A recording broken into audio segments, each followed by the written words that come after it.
नमस्कार। ये स्वनाम धन्य संस्था रूपांतरण और स्वनाम धन्य उसके अध्यक्ष महोदय श्री राजीव जी पाहवा ने अनुरोध किया है कि मैं रूपांतरण के बारे में कुछ कहूँ। सबसे पहली बात तो मैं बताना चाहता हूँ कि रूपांतरण जो संस्था है उन्हें बहुत लंबी यात्रा की है और राष्ट्र चिंतन से चलते चलते चल रहे रूपांतरण पे आके इस वक्त अभी ठहरा हुआ है। लगभग 2 दशक से ज़्यादा समय हो चुके हैं। मुझे खुशी है और मुझे गर्व है कि मैं इस संस्था के आदिकाल से ही जुड़ा रहा हूँ। संस्था के उद्देश्य तो बहुआयामी है। शुरुआत में जब हम लोगों ने इसके लिए प्लानिंग की थी तो ये था कि जो कुछ देशभक्ति से ओतप्रोत लोग हैं उनकी एक संस्था बनाई जाए और ऐसा कुछ किया जाए कि लोगों के मन में देशभक्ति की भावना जागृत हो और हम सब मिलकर देश के लिए कुछ न कुछ अच्छा कर सकें। इसलिए शुरू में उसका नाम राष्ट्र चिंतन के रूप में आगे बढ़ाया गया। थोड़े समय के बाद ये तय हुआ कि राष्ट्र एक जीवंत चीज़ है, जैसा माननीय अटल बिहारी वाजपेयी जी ने भी कहा था। राष्ट्र एक जीवंत चीज़ है, तो राष्ट्र को एक वस्तु में नहीं बांधा जा सकता। तो किसी जीवंत चीज़ों के बहुत से आयाम होते हैं, जैसे ज़िंदगी के बहुत आयाम होते हैं, तो राष्ट्र के बहुत आयाम हैं। तो फिर हम सब लोगों ने यह तय किया कि इसके अंदर हम कितने सारे और आयाम को समाहित कर सकते हैं। ये ध्यान आया कि राष्ट्र के लिए पहले ज़रूरी है स्वस्थ नागरिक, सुविचारित नागरिक, संस्कारित नागरिक, पर्यावरण के अनुकूल 10 दिशाएं और अर्थशास्त्र के अनुकूल हमारी अर्थव्यवस्था। इन सब को विचार करते हुए हम लोगों ने एक एक करके उस पर मंथन करना आरंभ किया। तो आज जो संस्था आप जिस रूप में आपके पास है उसमें ये लगभग सारी चीज़ें समाहित हैं। आप देखेंगे वेलनेस के लिए एक बहुत बड़ा एक ये तंत्र अपने आप में बन चुका है, जिसमें योगा भी है, जिसमें रेकी भी है, जिसमें मेडिटेशन भी है, जिसमें मंत्रोच्चार भी है, जिसमें गायत्री माध्यम से हवन भी है। हर चीज़ है।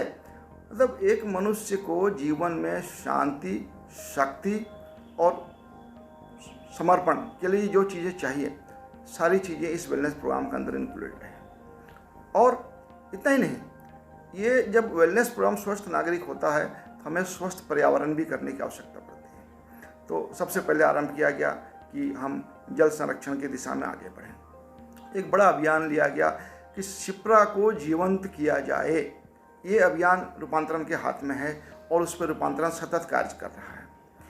उसी दिशा में कार्य करते हुए ये सबसे पहला ख्याल आया कि इसके लिए हमें जो हमारे पास शिप्रा रिवर है उसके कैचमेंट को हरा भरा कैसे बनाया जाए। तो बहुत बड़े स्केल पे एक जो है वृक्षारोपण का कार्यक्रम लिया गया।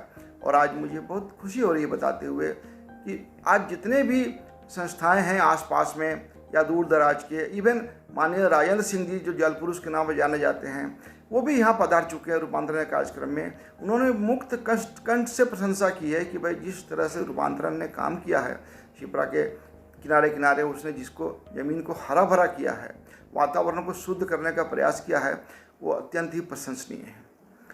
इसके अलावा आप देखेंगे बच्चों के अंदर एक राष्ट्रभक्ति की भावना कैसे आए, शहर के अंदर पॉलीथीन को कैसे रोका जाए, शहर के अंदर सभी घरों में छतों पे रेन वाटर हार्वेस्टिंग और रूफ वाटर हार्वेस्टिंग को कैसे बढ़ाया जाए, ये सब चीज़ें इसके अंदर समाहित हैं।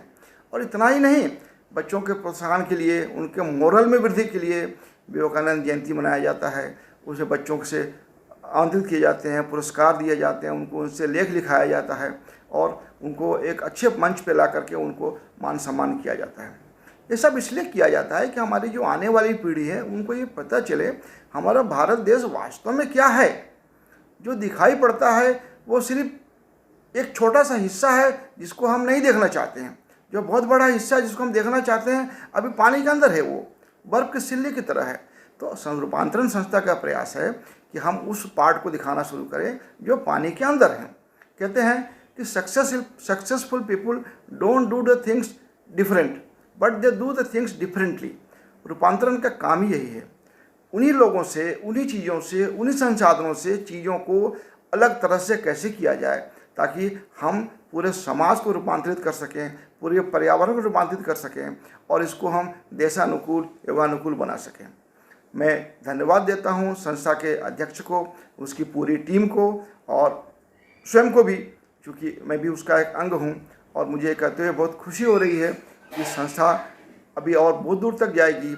इसके बहुत सारे और अभियान हैं जिसको हाथ में लिया जा रहा है।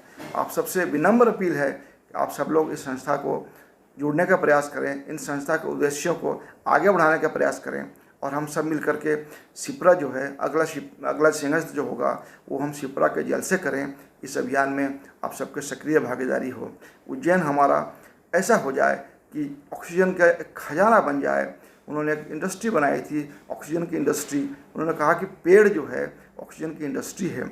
इतने सरल शब्दों में बच्चों तक ये बात पहुंचाने की प्रयास किया गया। बच्चों ने समझा, बच्चों ने पॉलीथीन के अंदर, पैकेट के अंदर पेड़ लगाए। वो सारे पेड़ को ट्रांसप्लांट किया गया रिवर के किनारे।